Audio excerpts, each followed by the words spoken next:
Ok, alors cette fois-ci pour le pels rails en rotation externe du genou, on va reprendre encore une fois la même position. Donc hanche fléchie, genou fléchi, donc la cuisse contre le buste et puis l'autre jambe qui va être tout simplement reposée tendue devant soi. Ce qu'on va faire, c'est que là, on va aller chercher, tu vois, je vais mettre mes mains de cette façon-là. Donc je vais avoir une main qui va venir vers l'intérieur du pied, qui passe avec le bras qui passe vers l'extérieur de mon genou et je vais me tirer en rotation externe passive maximale. Donc, je vais chercher mon amplitude maximale de rotation externe au niveau du genou.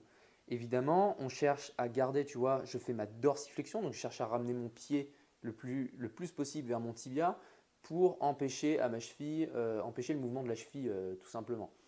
Donc je garde toujours ma dorsiflexion, j'utilise ma main libre comme levier qui me permet d'aller chercher, si tu veux, ma rotation externe au niveau du tibia. Et puis, alors j'essaie de garder le bras tendu, tu vois, par exemple, je peux essayer de garder le bras tendu et forcer avec mon bras, mais sans, tu vois, si je garde le coude fléchi ici, je vais faire trop d'efforts avec mon bras, ça va devenir assez épuisant.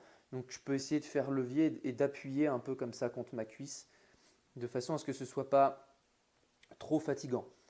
Dans cette position-là, je vais tenir l'étirement pendant 2 minutes. Tu dois sentir que là, dans le tibia, au niveau de la capsule du genou, ça doit tirer. Bien entendu, on ne va pas chercher une douleur importante, hein. On reste dans l'étirement tolérable, on va dire. Et puis, on reste dans cette position pendant 2 minutes. On va considérer que j'ai fait les 2 minutes, donc on va tout de suite commencer par notre contraction pels. Notre contraction pels, ça va être une rotation interne. En fait, c'est comme si tu cherchais à faire une rotation vers l'intérieur tout en étant vers l'extérieur. Et bien entendu, ça n'arrivera pas puisque tu vas avoir ta main qui va t'en empêcher. Donc tu vas forcer dans ta main.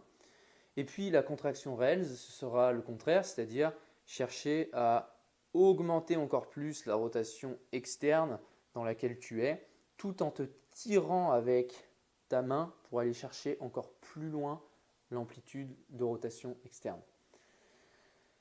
Donc là, je suis dans ma position et puis je peux poser mon autre main au sol pour avoir plus de stabilité et pouvoir produire plus de force. Je vais prendre une bonne respiration et je vais commencer à 20%. Contraction pels à 20%, 40%, 60%, 80%, 100%.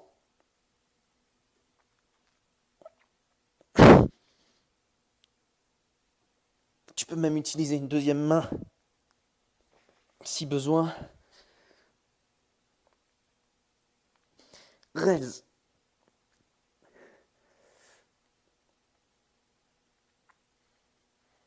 Rails dans l'autre sens le plus fort possible.